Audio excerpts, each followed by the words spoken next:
Semangat pagi! Saya kembali ingin berbagi dengan Anda hal yang saya syukuri. Beberapa hari yang lalu ketika saya membuka handphone dan membuka forum jual beli di Facebook karena ada yang perlu saya cari.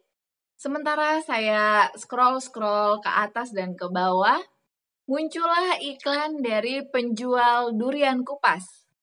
Saya termasuk penyuka buah yang satu ini karena rasanya sungguh nikmat.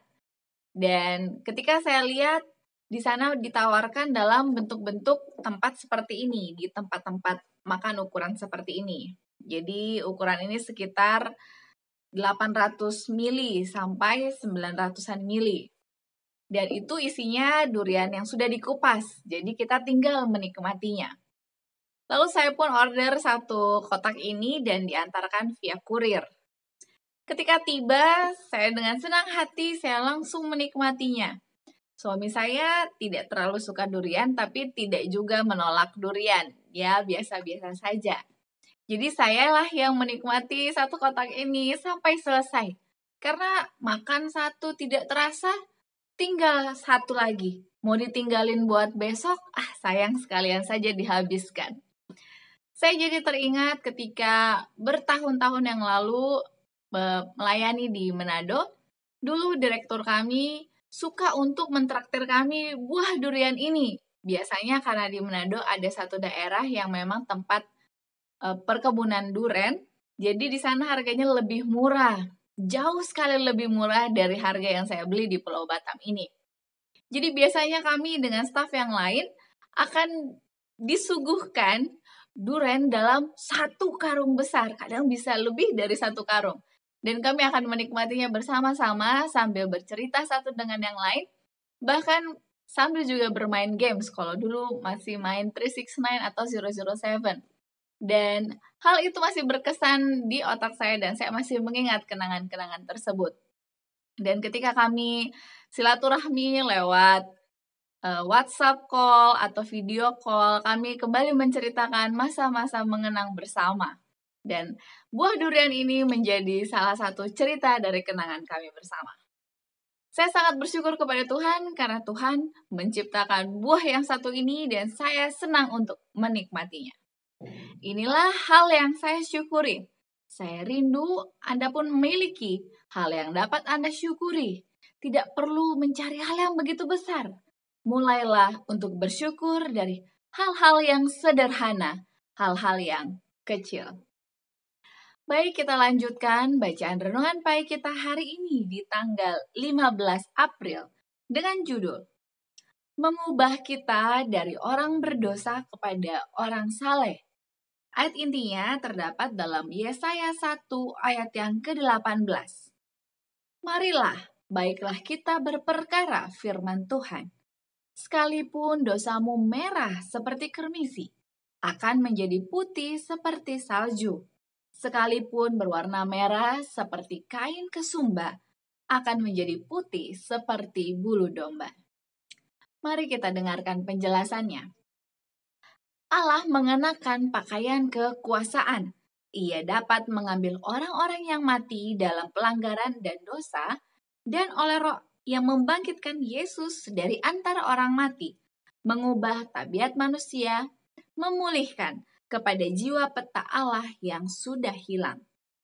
Orang-orang yang percaya pada Yesus Kristus diubahkan dari pemberontak kepada hukum Allah, menjadi hamba-hamba dan rakyat yang taat dalam kerajaannya. Mereka itu dijadikan semula, dihidupkan kembali, disucikan oleh kebenaran. Dunia harus melihat Allah pada pengikut-pengikutnya. Hidup dan keadaan baka dinyatakan melalui orang-orang yang satu dengan Allah dalam Kristus. Adalah hak istimewa kita memiliki roh terang dan pengetahuan, yakni hikmat surga.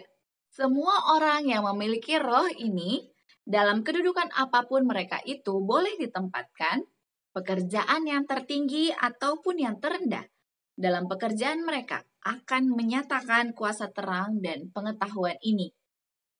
Kita memandang Dia terus-menerus yang telah menghidupkan di antara manusia suatu kehidupan penurutan yang sempurna. Makin dekat kita memandang Dia, semakin hampir sama kita menyerupai Dia dalam tabiat, dan makin lebih besarlah efisiensi kita dalam bekerja untuk orang lain. Kita akan diangkat jauh di atas segala ujian dan kekacauan hidup ini. Diri harus disembunyikan, Kristus sajalah yang harus tampak, penuh dengan anugerah dan kebenaran. Surga harus mulai di atas dunia ini. Kalau umat Tuhan dipenuhi dengan kelemah lembutan dan kerendahan hati, mereka akan menyadari bahwa panji-panjinya atas mereka ialah kasih, dan buahnya akan manis kepada selera mereka. Mereka akan menjadikan suatu surga di dunia ini yang di dalamnya mereka bersedia untuk surga yang di atas.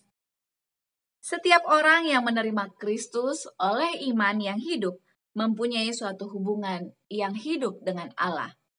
Ia membawa sertanya suasana surga, yaitu anugerah Allah, suatu harta benda yang dunia ini tidak dapat beli. Kalau engkau mau menjadi seorang saleh di surga, engkau mestilah lebih dahulu seorang saleh di dunia. Aplikasi bagi kita hari ini, pertama kita harus bersyukur karena Tuhan bersedia membukakan jalan bagi kita untuk menyucikan kita, memaafkan kita dari segala pelanggaran yang telah kita lakukan. Dan jika kita rindu untuk menjadi warga negara surga, bacaan renungan pagi kita kembali mengingatkan, mari kita hidup saleh di dunia ini untuk siap hidup saleh di surga. Mari kita mulai lakukan hari ini berawal dari ikutilah setiap pertemuan-pertemuan ibadah yang ada.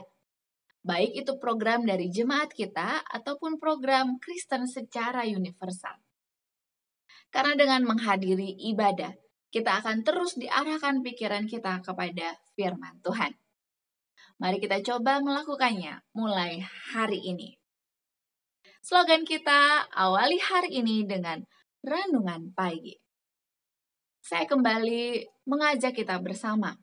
Apapun pekerjaan kita dan berapapun usia kita harus selalu mengkhususkan waktu tertentu untuk berdoa. Karena dengan berdoa kita dapat menceritakan segala sesuatu yang menjadi beban pikiran kita, yang menjadi angan-angan hati kita dan harapan kita kepada Tuhan. Dan mari kita nantikan jawaban doa yang terbaik sesuai dengan waktu Tuhan. Saya juga rindu untuk menjadi sahabat doa Anda. Mari Anda dapat menuliskan usulan doa Anda di kolom komentar di bawah ini dan saya akan mendoakannya di jam doa saya. Terima kasih banyak sudah bersama dengan kami di bacaan renungan pagi kita hari ini. Mari kita lanjutkan kembali esok untuk pelajaran selanjutnya. Sampai jumpa, terima kasih banyak kiranya Tuhan memberkati kita bersama. Amin.